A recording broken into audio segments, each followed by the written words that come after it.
2025 SLST 9, 10, 11, 12 medical test নিয়ে গুরুত্বপূর্ণ update রয়েছে। ভিডিওটা মন দিয়ে দেখো, আশা করি অনেক প্রশ্নের উত্তর পেয়ে যাবে। মেডিকেল টেস্টগুলো কোথায় করতে হবে, কোথায় জমা দিতে হবে, কী কী টেস্ট করতে হবে, 25 টাকার চালান কিভাবে কাটবে, কারো যদি কোনো অসুখ থাকে সে কি বাদ যাবে, গুরুত্বপূর্ণ আপডেট রয়েছে ভিডিওতে। তো চলো ভিডিওটা দেখে নেওয়া যাক। এই প্রসেস সবাইকেই কমপ্লিট করতে হবে, 9, 10, 11, 12। তো যাদের হয়ে গেছে তাদের তো ঠিক আছে, আর যাদের কিন্তু বাকি আছে তোমরা এই প্রসেসটা দেখে নাও।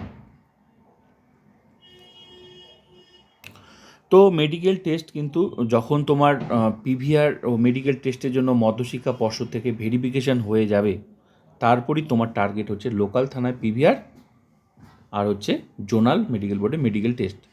তো WBBSE West Bengal board of secondary education, এখানেও তোমরা নোটিশ পাবে। এছাড়াও জোনাল যে মেডিকেল বোর্ডগুলো আছে সেখানেও তোমরা নোটিশ পাবে, অনলাইন হোক বা অফলাইন, যে কোনোভাবে হোক, মোট কথা তোমরা জানতে পারবে। তো তার আগে তো তোমরা অ্যালার্ট হয়ে যাচ্ছ, যখন তোমাদের ভেরিফিকেশন কাউন্সেলিং কমপ্লিট হওয়ার পর মধ্যশিক্ষা পর্ষদ থেকে মানে কাউন্সেলিং হওয়ার পর যখন মধ্যশিক্ষা পর্ষদে যখন তোমাদের যখন ভেরিফিকেশন হলো, যাদের হয়ে গেছে, তারপরে ধাপ কিন্তু এই মেডিকেল টেস্ট আর হচ্ছে নিজের থানায়, লোকাল থানায় কিন্তু মানে পিভিআর, এই দুটো তোমাকে কমপ্লিট করতে হবে। ঠিক আছে? তো কী কী টেস্ট করতে হবে আর কোথায় জমা দিতে হবে, A to Z প্রসেসটা তোমরা দেখে নাও। এখানে কয়েকটা গুরুত্বপূর্ণ বিষয় আমি তোমাদের বলছি। এখানে যে নোটিশে যার নাম থাকবে, যেদিন যেতে বলবে জোনাল মেডিকেল বোর্ড, সেদিনই তোমাকে যেতে হবে রিপোর্টগুলো করে নিয়ে। কিন্তু কোথায় করতে হবে, কিভাবে করবে সেটা আমি বলছি। কয়েকটা বিষয় দেখো, এটা একটা নোটিশ, এটা হচ্ছে এরকম নোটিশ হচ্ছে যখন তোমার মেডিকেল টেস্ট হবে, এরকম একটা নোটিশ তোমরা দেখতে পাবে। ঠিক আছে? তো যেদিন যার যেতে বলবে, যে নোটিশে নাম থাকবে সেদিন তো তাকে যেতে হবে। তো এরকম এখানে মেমো নাম্বার থাকবে, এই নোটিশে মেমো নাম্বার থাকবে, এগুলো কাজে লাগবে যখন তুমি 25 টাকার চালান কাটবে, তোমার কাজে লাগবে মেমো নাম্বার, এখানে রেফারেন্স নাম্বার। ঠিক আছে? এখানে থাকবে। এই দুটো বিষয় কিন্তু ভালো করে মাথায় রাখবে, memo number, reference number. Clear?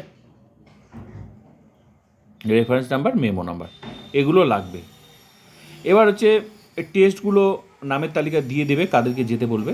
এবার টেস্ট, এই সমস্ত টেস্টগুলো কিন্তু করতে হবে। এখানে একটা কথা মনে রাখবে, যতগুলো জোনাল মেডিকেল বোর্ড আছে, স্কুল ডিস্ট্রিক্ট ভিত্তিক কিন্তু তোমার মেডিকেল টেস্ট হবে। স্কুল ডিস্ট্রিক্ট ভিত্তিক মানে তুমি যেখানে চাকরিটা নিয়েছো, মানে কাউন্সেলিংয়ে, ঠিক আছে, সেই অনুযায়ী কিন্তু তোমার মেডিকেল টেস্ট হবে। সেই অনুযায়ী জোনাল মেডিকেল বোর্ড আছে। তো আমি ভিডিও দিয়েছি কোন স্কুলের কোন মেডিকেল বোর্ড, সেটা আমি ভিডিও দিয়েছি, দেখে নেবে। তো এবার বিষয় হচ্ছে, প্রত্যেকটা যতগুলো জোনাল মেডিকেল বোর্ড আছে সেখানে কিন্তু কম বেশি মেডিকেল টেস্ট কিন্তু হতে পারে, কম বেশি। কোনোটা দেখবে যে কোনোটা কারো হয়তো একটা বেশি, কারো হয়তো একটা কম, কিন্তু বেশিরভাগ কিন্তু এই টেস্টগুলোই থাকে, এগুলোই। ঠিক আছে? এটা যেমন হয়ে গেছে, এটা একটা নোটিশ, এটা যেমন হয়ে গেছে তোমার কি বলে, এপ্রিল মাসের তোমার 7 তারিখে হয়ে গেছে, এটা হয়ে গেছে। ঠিক আছে? এপ্রিল মাসে, হ্যাঁ, এপ্রিল মাসের 7 তারিখে হয়ে গেছে। তো এখানে এরকম টেস্ট, তো এক একটা জোনাল মেডিকেল বোর্ডে এক এক রকম নোটিশ নামের তালিকা দিয়ে দেবে। তো যাই দিক না কেন, তোমার নোটিশে যা আছে সেগুলো তোমাকে টেস্টগুলো করতে হবে। এবার প্রশ্ন হলো, এই টেস্টগুলো কোথায় করব? যদি তুমি সরকারি হসপিটালে করো তাহলে তোমার কোনো প্রবলেম হবে না, যে কোনো সরকারি হসপিটালে তুমি করতে পারো। এছাড়াও তোমার যেখানে মেডিকেল টেস্টগুলো তোমাকে নিয়ে যেতে বলেছে, মানে যেখানে তোমার জোনাল মেডিকেল যে কলেজে যেতে বলেছে, সেখানেও তুমি করতে পারো। কিন্তু এত বড় কলেজ, ওখানে প্রচুর চিকিৎসা হয়, ডাক্তাররা প্রচণ্ড বিজি থাকে, ওখানে তোমার প্রচুর রোগী থাকে, তো ওখানে তুমি সময় মানে সেভাবে সুযোগটা পাবে না। ঠিক আছে? তো আমার মনে হয় যে কোনো সরকারি হসপিটালে তোমার করা উচিত।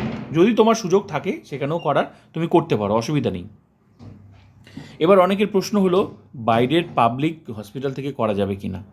পাবলিক হসপিটাল থেকে তুমি করতে পারো, কিন্তু আবার সমস্যা হতে পারে, নাও হতে পারে। বিভিন্ন জোনাল মেডিকেল বোর্ডের স্টাফদের উপর বা ডাক্তারদের উপর ডিপেন্ড করছে বিষয়টা। যেদিন তোমার টেস্টগুলো রিপোর্টগুলো জমা নেবে, সেদিন হয়তো বলতে পারে এটা ভুল হয়েছে, এই রিপোর্টটা ঠিকঠাক ওঠেনি, ওটা ঠিকঠাক হয়নি, এটা ঠিকঠাক হয়নি, এই মেশিনটা, মানে সমস্যা হতে পারে। সরকারি ব্যাপার আর বেসরকারি ব্যাপার একটা পার্থক্য তো আছে। ঠিক আছে? যেহেতু তোমার চাকরিটা সরকারি চাকরি, তো এটা হতে পারে, আবার নাও হতে পারে। তো যদি তুমি ভালো যে আমি রিস্ক নেবো, তাহলে তুমি নিতে পারো। আর যদি ভালো, তাহলে কীভাবে সমস্যাটা সমাধান কীভাবে হবে, তার থেকে ভালো তোমার যে জোনাল মেডিকেল বোর্ডে আছে, যেদিন তোমার টেস্টগুলো আছে মানে নিয়ে যেতে বলেছে, তার আগে তুমি জোনাল মেডিকেল বোর্ডে খোঁজটা নিয়ে নাও, জিজ্ঞাসা করে নাও যে আমি কি বাইরে থেকে করতে পারবো। যদি বলে যে করতে পারবেন, করে না, কারণ এটা কিন্তু কোথাও বলা নেই যে তুমি বাইরে থেকে করতে পারবে না, ঠিক আছে, করতেও পারো, আগেও করেছে এরকম, শেষের দিকে অনেকে করে, কিন্তু বিষয় হলো তুমি কিন্তু পারমিশন নিয়ে নেবে তোমাকে করতে দিবে কি না, কারণ জমা নেবে কি না, দেখা গেলো তুমি করে নিলে বাইরে থেকে টাকা খরচা করে, শেষে আবার করতে হবে, সময়টাও গেল, টাকাও গেল। এর থেকে ভালো যে স্টাফ যেদিন মানে এক একটা ডাক্তারের উপর ডিপেন্ড করছে যে নেবে কি নেবে না, ঠিক আছে, কেউ তো আর বলতে পারবে না যে কার ক্ষেত্রে কী ঘটবে, কারণ তোমরা ভেরিফিকেশন দেখেছো মানে একটু কম বেশি হয়ে থাকে, ঠিক আছে, কারো বেশি কাগজ দেখে, কারো আবার যা আছে তাই দেখে। তো এটা হচ্ছে ডাক্তারদের উপর ডিপেন্ড করছে। তো যদি মানে ভালো ভালো সবচেয়ে ভালো যে কোনো তুমি হসপিটাল থেকে করো, সরকারি হসপিটাল যে কোনো, আর প্রাইভেট থেকেও করতে পারো, প্রাইভেট থেকে করলে অসুবিধা হতেও পারে, না হতে পারে, বিষয়টা বললাম। তার থেকে ভালো তুমি শুনে পারমিশন নিয়ে নেবে যে আমি করব কি করব না, তোমার যেখানে মেডিকেল টেস্টগুলো জমা দিতে বলেছে, যে জোনাল মেডিকেল বোর্ডের আন্ডারে তোমার মেডিকেল টেস্ট, ক্লিয়ার বিষয়টা।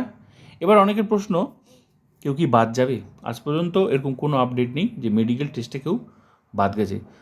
তো টিচিং প্রফেশনে 2016 পর থেকে কিন্তু নিয়ম হয়ে গেছে সরকারি, এছাড়াও যে কোনো সরকারি চাকরিতে এখন নিয়ম হয়ে গেছে যে পিভিআর ও মেডিকেল টেস্ট হবেই, এগুলো একটা রুলস, করতেই হয়, ঠিক আছে।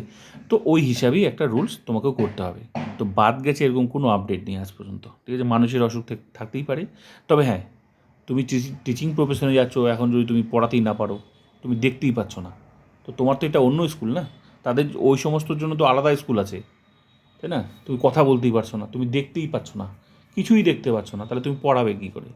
তো সেটা তো অবশ্যই আছে না, সেই ব্যাপারটা আলাদা, তাহলে সেটার জন্য তো প্রবলেম হবেই। তো বিষয়টা যে তুমি পড়াতে পারছো কি না, এটাই হচ্ছে আসল বিষয়। সেটা যেভাবেই হোক, চশমা পরেই হোক আর চশমা ছাড়াই হোক, পড়াতে পারছো কি না এটাই মূল উদ্দেশ্য, ক্লিয়ার? তাহলে তোমরা যে কোনো জায়গা থেকে করতে পারবে, কিন্তু বিষয় হলো সেটা পারমিশন নিয়ে করবে, কারণ যে সময় তুমি জমা দেবে সেই সময় স্টাফ নেবে কি না সেটা কেউ বলতে পারবে না, আবার জমাও নেয়, যেমন তোমার ক্ষেত্রে কী করবে সেটা কেউ বলতে পারবে না। তার থেকে ভালো তুমি জিজ্ঞাসা করে নেবে বাইরে করার আগে, নাহলে টাকাও যাবে, সবই যাবে, সময়ও যাবে, ক্লিয়ার? এবার আসি চালান, 25 টাকা চালান কাটার ব্যাপারটা রয়েছে। 75 টাকার কিন্তু যেদিন তোমার নিয়ে যেতে বলবে ওখানে সমস্ত রিপোর্টগুলো করে নিয়ে যেতে হবে, সেখানে তো তোমার নিয়ম মাফিক যা যা করা তুমি গেলেই বুঝতে পারবে, ওখানে ওদের তোমার যে জোনাল মেডিকেল বোর্ডে সবাই যাবে, দেখবে, ওখানে বলে দিব ওরা রুলস কীভাবে করবে। ওরা একটা 75 টাকা, ওখানেও একটা মানে তোমার ক্যাশ দিতে হবে, টিকিট কাটতে হবে, অনেক ব্যাপার রয়েছে, তো রিপোর্টগুলো নিয়ে যেতে হবে। আর 25 টাকা চালানের কাটার ব্যাপারটা হচ্ছে এই যে 25 টাকা চালান কাটতে হবে, সবাইকে অনলাইনে জমা দিতে হবে। তো এই 25 টাকা চালানটা তোমরা এবার দেখে নাও। 25 টাকা চালানটা এই যে এরকম হবে, একটা 25 টাকা চালান, গ্রিপসের চালান কাটতে হবে, অনলাইনে জমা দিতে হবে টাকা। তো এখানে হচ্ছে একটা জিনিস মনে রাখবে, 25 টাকা চালানটা যখন তোমরা কাটবে না, তো এখানে কিন্তু কতগুলো অ্যাকাউন্ট আছে, কোন অ্যাকাউন্টে তুমি টাকাটা পাঠাবে। তো যেহেতু এটা হচ্ছে তোমার টিচিং প্রফেশনে, ঠিক আছে, 25 টাকা চালান তোমাদের health and family welfare grips চালান এর মাধ্যমে কাটবে, আর অ্যাকাউন্টটা হবে তোমার কি বলে মিসলেনিয়াস, ঠিক আছে।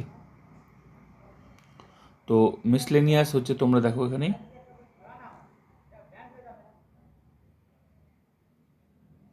এখানে ভালো করে দেখো, মিসলেনিয়াস, দেখো মিসলেনিয়াস, এখানে মিসলেনিয়াস সার্ভিস ফিস, এটা হচ্ছে তোমার হেড অ্যাকাউন্ট থাকবে, আর অ্যাকাউন্ট নাম্বার থাকবে এরকম, ওটা অটোমেটিক অপশন উঠে যাবে যখন তোমরা চালানটা কাটবে। কিন্তু মোট কথা এইটা বিষয়টা দেখবে যে মিসলেনিয়াস সার্ভিস পারপাসে তুমি টাকাটা দিচ্ছ, ক্লিয়ার? 25 টাকার চালান। এবার হচ্ছে তোমাদের এরকম তোমরা ভিতরে তোমার অপশন থাকবে, ঠিক আছে, তার মধ্যেও তোমাদের এখানে রেফারেন্স নাম্বার উল্লেখ করতে হবে, আমি যেটা তোমাদের দেখিয়ে দিলাম রেফারেন্স নাম্বার, আর হচ্ছে এখানেও রেফারেন্স নাম্বার থাকবে।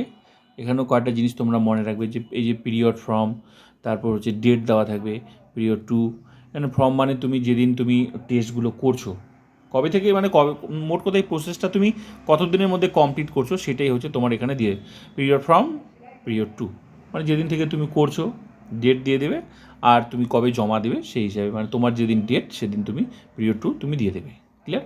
তো এরকমই একটা চালান কিন্তু কাটতে হবে সবাইকে, 25 টাকা চালান গ্রিপসের মাধ্যমে, মিসলেনিয়াস সার্ভিস। তোমার হেড হচ্ছে মানে ডেসক্রিপশনটা থাকবে এটা, ঠিক আছে, আর তুমি হবে ডিপোজিটার, ক্লিয়ার? তো এই ছিল কিন্তু গুরুত্বপূর্ণ আপডেট, এরকম একটা পেজ তোমরা দেখতে পাবে। তো আশা করি বিষয়টাও তোমরা বুঝতে পারলে, আর কোনো অসুবিধা হওয়ার কথা নয়, ঠিক আছে? তো ভিডিওটা ভালো লাগলে লাইক করুন, সাবস্ক্রাইব অ্যান্ড শেয়ার।